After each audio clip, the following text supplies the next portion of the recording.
Manila is no New York, or Tokyo, or Paris, or even London, but it's trying to keep up with the advancement of the modern world. But with those advancements come repercussions. And is all that progress worth it for what's to come next?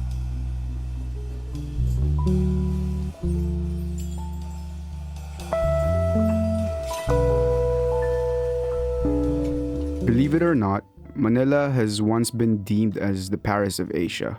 Although being the Paris of Asia, it was still an urban jungle during those times. There were plans by architect Daniel Burnham to make Manila an urban paradise, but as the Second World War approached, those ideas were scrapped. According to TJ Palanca, those plans included waterways being used for transport, and the natural landscape will be taken advantage of to add character to the city. Manila, as we know now, is an oasis for pollution, skyways, and clogged avenues, and this has been the case for decades because of the disregard of the people's needs. One example would be the infamous photo bomber behind the Rizal Shrine in Luneta Park. Though it isn't necessarily destroying a protected green area, only the view, it's still mind-boggling how a historical site isn't that well protected by our government officials. Harrison Plaza is another great example of the unimportance of parks in our country, especially after the Burnham Plan in the olden days. Harrison Plaza, or Harrison Park as it was before, was a wide open space in between the Manila Zoo and the Rizal Memorial Sports Complex. But that changed in 1976 when Manila City opened the counterpart to Ali Mall in Cubao. Harrison Plaza was established months after. And if I'm not mistaken, this is where the Philippine small culture started. Burnham's plans for Manila were originally to have 4 major parks, more than what the city has today. Earlier it was mentioned that although the Rizal Shrine and Luneta Park are considered historical landmarks, it still wasn't safe from these so-called developments. But why are there lesser parks?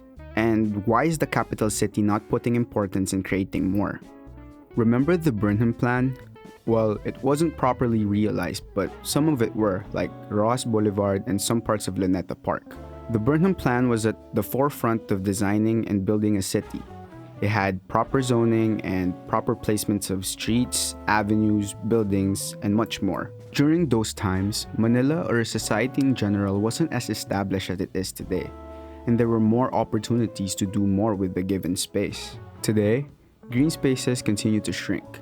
This is the effect of the sprawl that continued on ever since. Manila is overcrowded. Buildings are being built such as condos to respond to this overpopulation of the city. There are also a lot of informal settlers scattered around, but these aren't the main problem. You can't blame the people who come from different parts of the country that hurries to Manila so that they could find a better life in order to survive. The problem lies in the disregard for good design in the quote-unquote start of nation building, back then after the Second World War.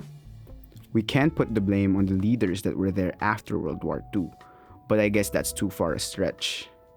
The problems we have are rooted on a crooked system that has been taken advantage of, and Manila today still face these issues.